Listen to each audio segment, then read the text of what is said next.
pala ang nangyari sa pagitan nga ni Giannis Antetokounmpo at dito nga ng tatay ni Tyrese Haliburton. Dito nga matapos na naging laban dyan ng Indiana Pacers kontra nga dito sa Milwaukee Bucks. Ano nga ba ang pinag-usapan dyan ni Giannis at ang tatay dito ni Tyrese Haliburton? At tila nga ba nainis pa nga dyan si Giannis at dito nakipag head to head pa nga dyan sa tatay ni Tyrese Haliburton. Ano nga bang lahat na nangyari dyan mga boss? No, tara't pag-usapan natin yan.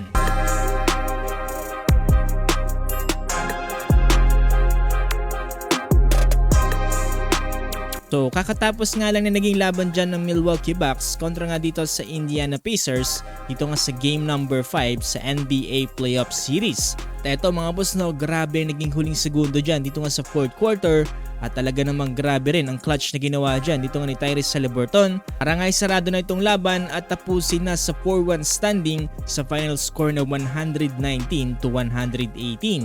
Dito nga ay nanguna dito para sa Indiana Pacers etong si Tyrese Haliburton with 26 points na sinusundan dyan ni Miles Turner with 21 points. Para naman sa Milwaukee Bucks, 33 points per Trent Jr. at 30 points per Giannis Antetokounmpo. Tapos nga naging laban na to mga boss no, makikita natin dyan na nagsiselebrate na nga dyan ang mga fans at ang mga players dito nga para sa Indiana Pacers. Ang kita naman mga boss no, ang saya nila dito sa pagkakapanalo nila. Pero may isang angle na nakagip etong camera mga boss no, na kung saan etong si Giannis Antetokounmpo ay tila nga ba parang may kaaway na isang fan. And it turns out mga boss no, hindi pala ito isang fan kung hindi tatay mismo ng isang NBA player na si Tyrese Haliburton. Kung mapapansin natin dito mga boss no, bigla niyang nilapitan etong si Giannis Antetokounmpo at tila nga ba parang may mga sinabing words dito nga para kay Giannis. Dahilan para lapitan siya ni Giannis Antetokounmpo mga boss no, tila nga ba parang nakipag-trash talkan dito nga para kay Giannis. Agad naman na-escalate yan mga boss no at pinaglayo na itong si Giannis at itong tatay ni Tyrese Haliburton. Pero during press conference eto tinanong nga si Giannis Antetokounmpo kung ano nga ba yung nangyari dyan sa pagitan niya at ang tatay ni Tyrese Haliburton. Well, ayon dito kay Giannis Antetokounmpo, during this game nga daw no, ay talagang yung emotions ay napakataas pa nga dahil natalo nga sila dito sa naging laban kontra nga sa Pacers. Tapos may bigla na nga lang daw fan na nagtaas daw na may pangalan dito ni Tyrese Haliburton.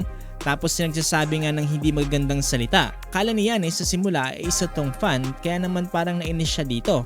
Tapos kalaunan ay nalaman niya na tatay pala to ni Tyrese Haliburton.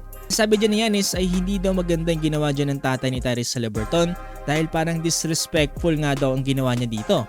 Kasi kahit yung kapatid at yung mga pamilya niya nga daw ay hindi niya pinapalapit dito inside the court kahit anong pang panggugulo na gagawin dito nga sa loob ng NBA. Naman daw para sa kanya ay hindi daw maganda ang ginawa dito ng tatay ni Tyrese Haliburton dahil dito sa panghihimasok dito nga sa loob ng NBA court.